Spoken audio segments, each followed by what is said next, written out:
What's good YouTube? This is your boy Press_good. Welcome back to my YouTube channel. If it's your first time, please make sure you like, comment, you share, and you subscribe to my YouTube channel for more and more content, understand. So yeah, pakaipa. But before napenda video here, I just wanna take this moment or this moment. Ndotora mukana uno ndimboenda nawo. Ndodotanga nekutenda Kim Tanaka as well as Ryan Anesu. So far chinjana dzidza mulive ndiye kuti munhu anokwanisa kukubatsira kana munhu anokwanisa kukuseva panguva yakaoma. Hadzisi hama, they are not your family members, asi kuti ishamwari. Why ndiri kutaura izvi? Ngenimbotanga ndakudzorera kumashure zvishomanana when I was in South Africa. Do you know kuti when I started working in South Africa, handina hama yakandishedza kubasa kana ani akandipa basa. Kuenda kwangu ini ku Cape Town, it was because of Kim Tanaka. The fun part and the fun thing is I never saw them before. Kutowana kwandakaita basa ikoko kwangu ndiri kutotanga kutovaona through WhatsApp group. Ndatongoti ndikuda basa. So kanzi, are you in Cape Town? Ndakati I can come there. Imagine I traveled from Joburg to Cape Town kunoona munhu asana ndakamboona muupenyu hwangu. Ndo pandakatanga kuona kuti a stranger can change your life more than your relative. I worked with Kim Tanaka. It's like friends who became family. Shona Tanaka nichiringa ndurura nkomo wangu. And then they later on introduced me to Ryan Anesu, which is like kuzoziana kwandakaita neRyan Anesu. Ryan Anesu, they're Kim Tanaka close friends. So mukutamba munoita Kim Tanaka neRyan Anesu. Since I was always near Kim Tanaka, zvakaitwa zvakaro ndiswedere mudhuze neRyan Anesu. And then I just felt like I don't feel at home, because you won't feel weird or feel as if you're intruding or uruda kungobatika pese. Zvakaita kuti ndifeel as if ndiri kufeel kunge ndiri pamba chebo, because there are good people also. They are just like same as Kim Tanaka, you see. So mukusangana navo nekufambidzana navo, pandasangana navo mazuva apera, I've been linking up with them zvekudaro, because Kim Tanaka they were staying kumba kwavo. So again chikunze panyaya anasana tazvotaura ndoda kutanga nekuatenda singaiti vanhu vava nekundibatsira kwavakandiita nezuro, because nezuro ndakapindana netsaona. Kupindana kwandakaita netsaona, they were first people to be on the scene. Ndo vanhu vakatanga kusvika pascene vakamira neni ipapo. Ndivo vanhu zvakare vakabva vaenda kunodedza polisi vachindisiya ndiri papapo. Vakandisiya ndina Tanaka and Ryan Anesu, Mike Maya and Mai Ray. They went to charge office kunotora mapurisa. Munoziva kudada mapurisa emuZimbabwe. Vakanovatora vakauya navo pascene. Vakamira neni kusvika all the process dzaitika, kusvika mota yatorwa, kusvika everything zvafamba. Vakazoenda kumba vachimhanyira kumba, zvimwe zvangu vachimhanyira zvasingakwanisa kutaura panapa, zvandichatsoona kumavlogs avo. Guys, love you, I still love it easy. Having someone or some people that have your back is an underrated blessing. Yeah. Thank you, amana. Maita basa. Rudo rwenyu rwakandishamisa onini, asambozvina zvakadaro. Even inini, I can't waste my time waiting for someone anedza apindana nadzo achiita zvaari kuita. Ndinongoona nepahwindo ndotopfuura. But they waited, they stopped. Yeah. Anyways, let me get into the story with what happened. So what happened yesterday is I was hungry. I was supposed to show you this vlog, but I'm gonna take those clips and show you what happened exactly. I was hungry, and then I decided to go to Eastgate to buy sadza. Kutotenga kwanatoita sadza ndakatonoti kendopaka mupakingi padenga inonetsa. Nditoti ndakavhunzwa nongoti handira kunena notakura zvinhu zvaRyan Anesu. Ndadotonyepa nezita ravo, but luckily I got washina anombontsoma. I ended up buying him a drink. yesterday yacho neyo. Another day, another Zola. So guys, bad news. I just got arrested. Napinda one way. You know, mamepo anudhongora muno muZimbabwe. So yanudhongora and then yanipinza one way. Chikopinda one way pamberi pavo. Vandibata umwana vandisunga. So yeah. Now I'm going to buy sadza. That was my luck. That paka mu Eastgate Market mana raini sumema. There's safe parking there and there's nice food there. So ndakanakira nechikafu chokuti nezuro and I want to try my luck kuti unondokwanisa kupakeri mukati mumufuti. Yesterday ndakapinda ndakatedzana na Ryan, so they didn't notice that Shandepo and I have nothing to do with it. So let's try the luck and see what's happening. So guys, we managed to enter, guys. Let's hope with babe pashina pana munhu because I hate to lie. As babe amungena ndipapi kana unoenda panopaka mota na Ryan. You understand? So we managed to enter. This is where we entering. Sometimes zvakakosha kutaura neconfidence. Confidence yakakosha. So let's hope kuti atoreswe hora. You understand? Because pagona kuti pisira. Pagona kuti pisi. Ndakaranda tongopaka bei because napina Eastgate Market mem ndapaka. And then I went to buy sadza. In fact, let me show you when I was going there. So guys, the car is parked there and it's safe. Tapona guys, gadha ngasikadoti tipake mnongo.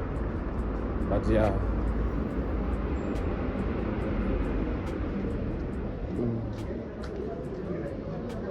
We had to lie kuti pinde mnongo. So let's go.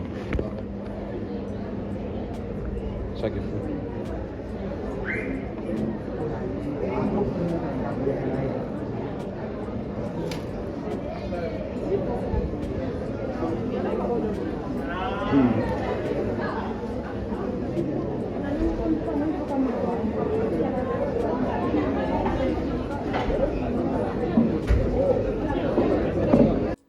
So you see, ndinotenga sadza pamwe ndinotenga chikafu.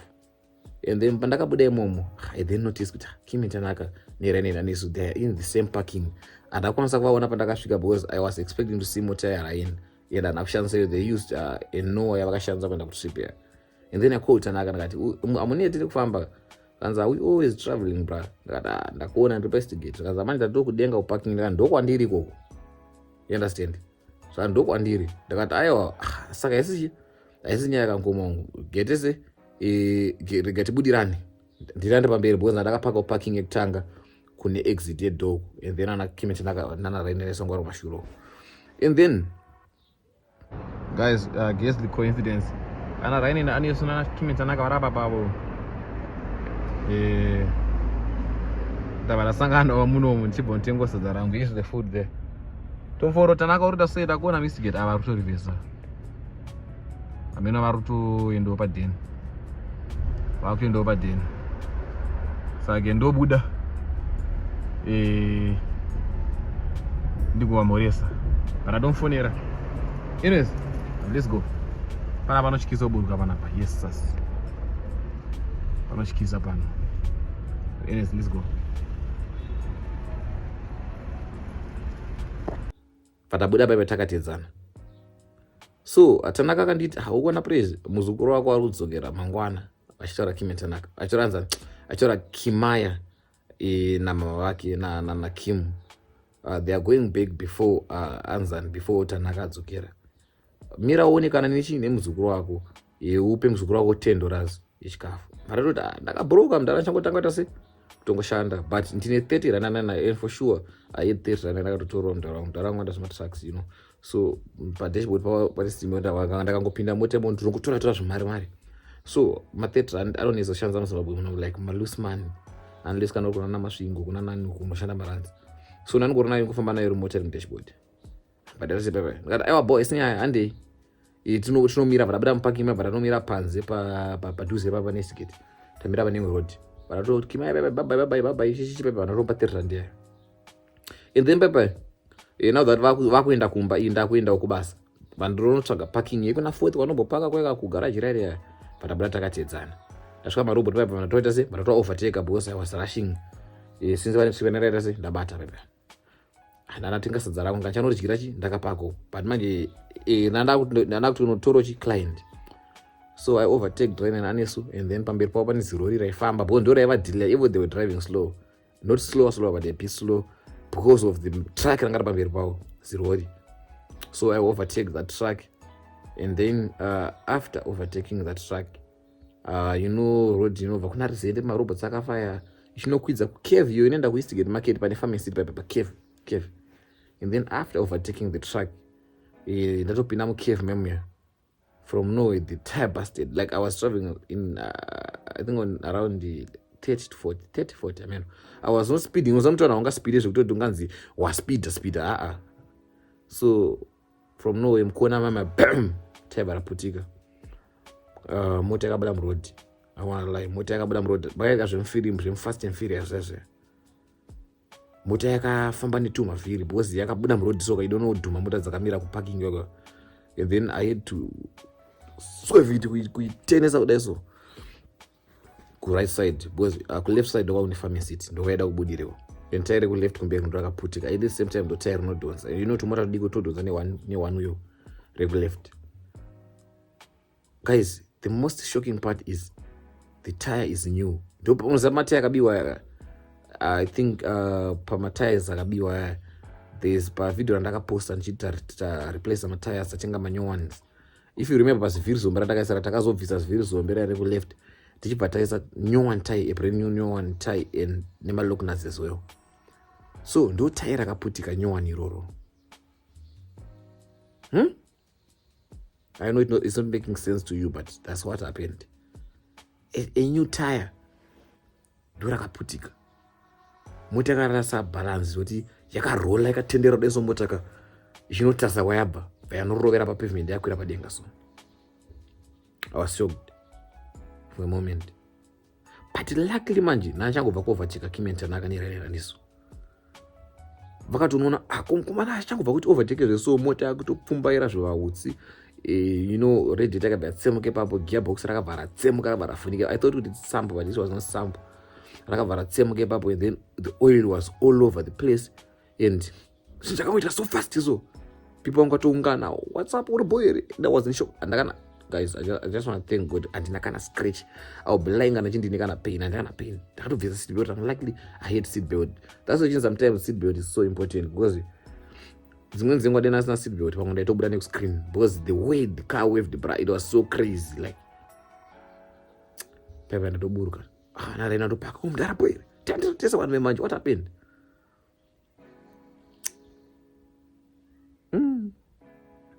Mhepo kana dzichinge dzakuda. But the fun part manje, okay, chimbotange maona zvakaitika pasini. So paipa ndiro pasindi na Kimaya. I was so happy to see Kimaya. Kimaya just like you, like kana mood yangu iri down ika, ndakaona Kimaya ndinofara. So she was like loitering around me. I was writing statement now. Before that, mota pakarowera mota ka takazodiscover kuti we had to call the police so that police nonyora statement, and then kana police yanyora statement insurance nokuti tese ikave. So kuti ndimhanye police zvazori kuita because I had to be on the scene. So Rain and Anesu Kimenta they had to go, but manje vakazona kuti vandisiye ndega futa sese azvibude. So they decided to leave Tanaka neni pavo, and then Rain nemadzimai vakabva driver mota and they went to charge office. I'm sure police akanwaganzira because they took a little bit longer bichana. Police in Zimbabwe, I don't know want to be sued wrong, but yeah, Mwarabe name. But when they come back, vanga to nakidzwa nakimaya baba akaselea baka avatokuziva buri pa social media ke mafans aitodaka ndabuda vlog chichi ranatana against stuff.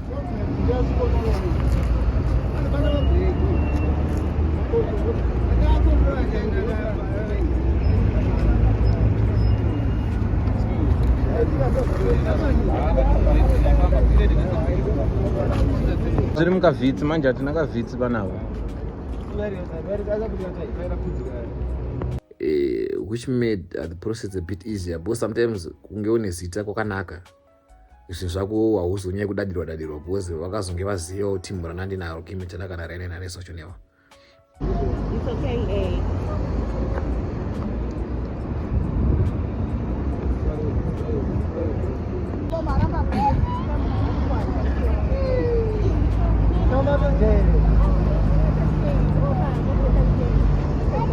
And then watonyora statement paper blah blah blah blah. Komana kurova zvake sadza paaccident scene. Akati mota yatadza kundiuraya ndingazouraiwe nenzara.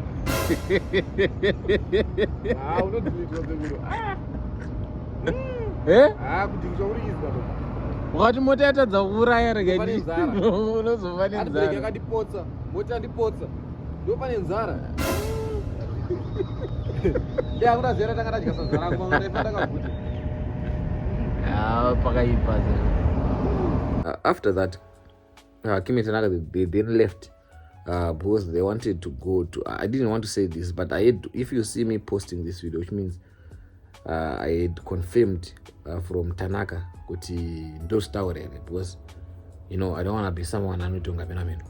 So they were rushing kumba kuno prepare anzani Kimai na mama wake that we're going to fly tomorrow kudzokera ku South Africa.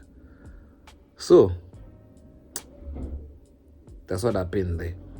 So vakazobaya zvavo vakazoshamari chakunoprepare team richisara zvakanaka because vakazosiyana paprocess yekuti ndavada kutowesa mota. So tow car yakazouya, the car was towed.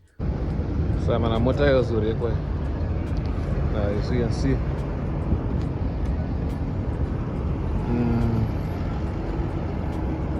Akwenda. Saizvo wale unotsanga iri basa yekugadzira insurance. Process inoita isina kuda seongorora. Haikuti amazvino zvokumhanya. Yakagadzira zvokumhanya. Trakana 3 months. Apa chija kwara pasa. Haisisambo ere. Ndogona tanga karati. Ndoma matanya yes.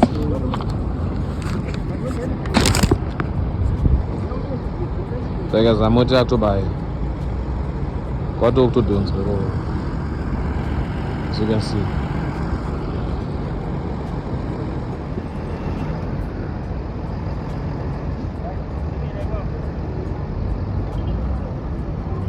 Yes.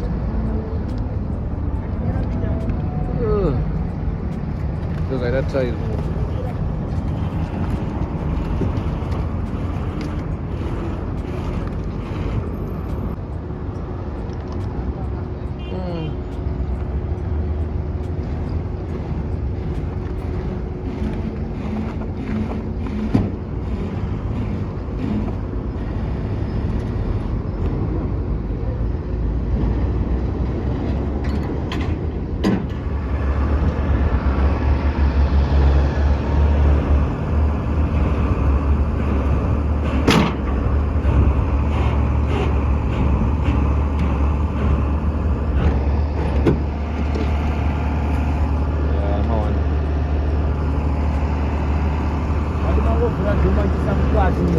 Ndoda kuchiyo chirungu ne?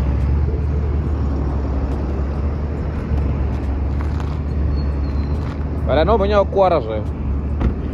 Ndingiri michero yatsemuka ndo mawani. Ichi amene sambe kanoti gearbox. pana gearbox. Andika. Rovara gearbox atana chipisi. Andika. Chipisi cha gearbox. Yeah, ndicho gearbox, sample gearbox.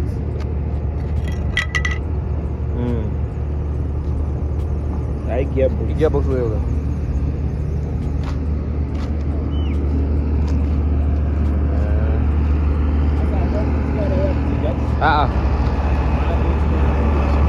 Maya pegar safe.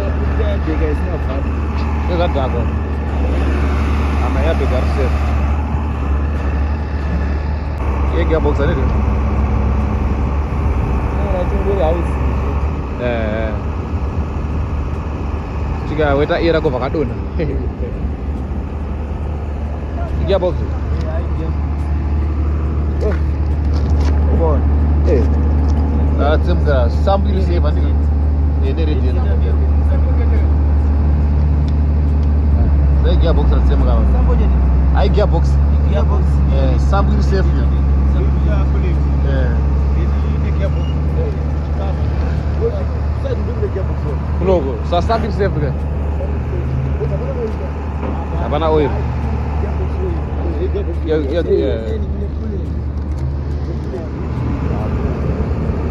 But insurance ndingo wakachomoka unogadzira gearbox rako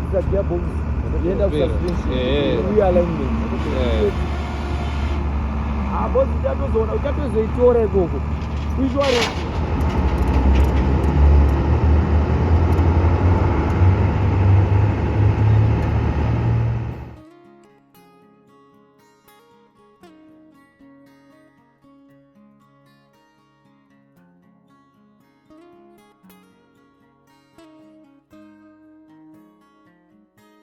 mota yatorwa paipa and then I then later on requested in drive kwenda kumba, but I'm a one guys, I don't wanna lie, but manje chinhu chikundishamisa or something that happened before the incident. 3 days ago there's a lady who came to my house panachirwa nama-acids. If you listen very careful to my videos angu pane pandakaposta chiti I'm not feeling well ndairwa nama-acids chindasiya kudya bhekasinene. There's a lady who came and then akanoka pamba pedu, mukadzi uyu atina kukama naye, we're not related with her, aisishamwari yamama wangu, but mukadzi anovatengesera fish wekumaraini. Hava ndira kuonong'ona mukomana mudiki, ndini mukomana mudiki because we are 2 boys mumba medu. Pana mukoma wangu muhombe kwandiri, pandasvika paipayo zvikanzi shamari ndakurotera hope. Amai havasana mbawaona, ndikati hope zvikanzi ndarota waita accident yauchakwarisisa zvisingaite.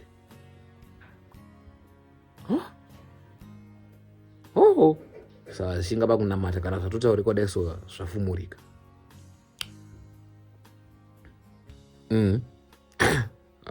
We started praying. Mwanamata wamwani zvavashona I wanna lie, ndakatonamata kuti Mwari ndakubuda ndakuenda kwatakafamba nengoro yemoto tichengetedze M0. Dzimwe dzenguva pamwe ndinoda pray pamwe maybe dantori ameno zvimwe zvinhu. Because accident inozonyatsota impact yaifa ronge yakaita checheyo.